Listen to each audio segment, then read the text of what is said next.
Thank you again to Dr. Rakow for giving the idea and for making sure that I'm on top of it to make sure that I do the video every week. Thank you so much. Thank you everybody for watching, listening, etc., etc. This week's Parshas Re'eh. It starts off with Re'eh. Anochi nosen lefnechem hayom brachu klala. Moshe Rabbeinu was telling Klal Yisrael, look and see, I put in front of you the bracha and the klala, the bracha, which is a blessing, the klala, which is the curse, and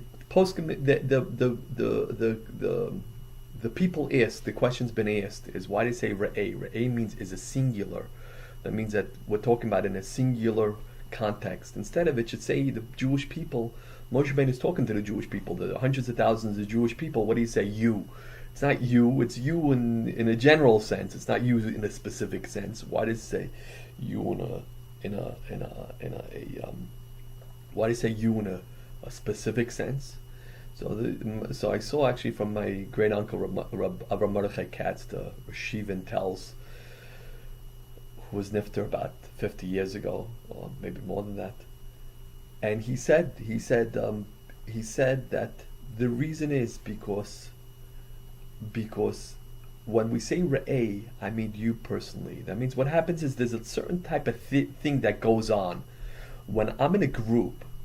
So what happens is that we all think, us as a group, we work a certain way. But when I'm specifically on my own, things work a little bit differently.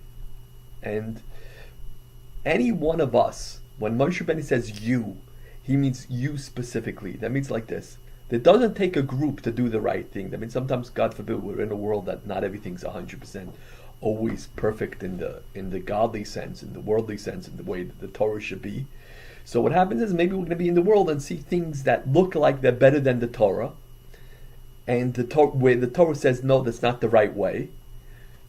The Torah is telling us now that that's not the right way, and that each one of us should take ourselves out of the group and do specifically the positive and grow positively. That means we could take that a step further and say that now that we're coming up on the new year, we're coming up on El because it's Rosh Chodesh El, this Parshas Re'eh, so especially the preparation for the new year, we could say like this, that we each have to have not only general goals, which is goals to accomplish that the congregation should accomplish, to have 20 new members or 50 new members for the new year or whatever the story is, but we each have to have a goal to touch X amount of people. That means that there's a general goal is that with our congregation, we have maybe 45, 50 people in the shul, and those 50 people, we should touch another 50 people or another 100 people for the year or whatever number it is.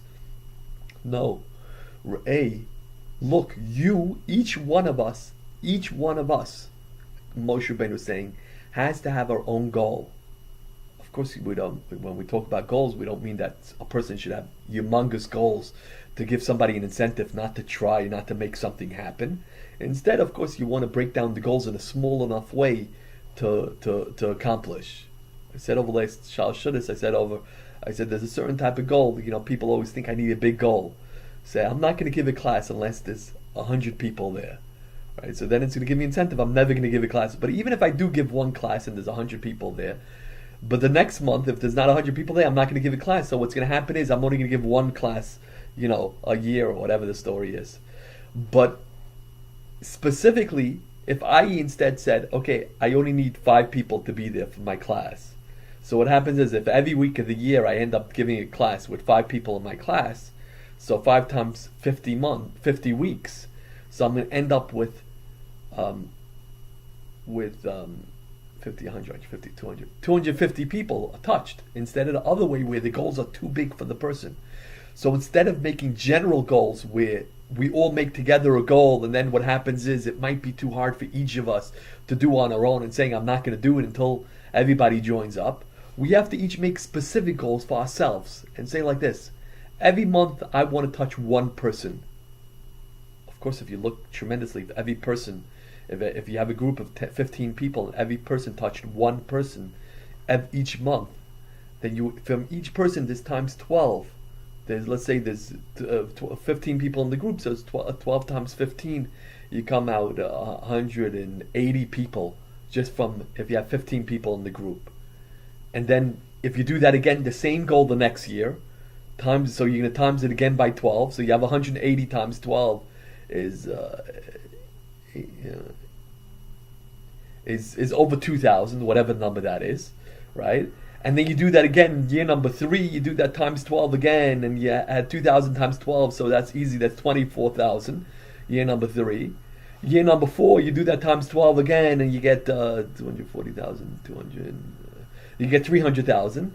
And year number 5, you have 1.5 million people.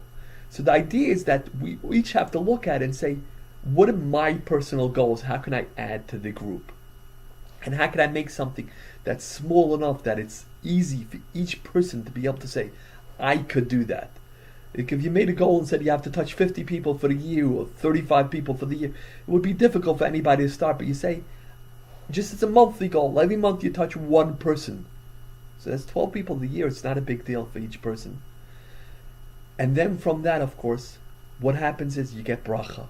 Bracha is not only the bracha of the accomplishment and what you get out of for doing God's work, you get a blessing and greatness from that, but you also get bracha. Your accomplishment is that God's blessing what you're going to do, and it's much easier to accomplish and things flow much easier. God should bless us all. God should bless every one of us and will bless every one of us. If we're going to create our own personal goals and we're going to try go out there and try to accomplish, to touch other people, to make them happy, make them be happy with being Jewish and so on and so forth, all the positive stuff that the Torah tells us, and of course He's going to bless us for a wonderful new year. Good Shabbos.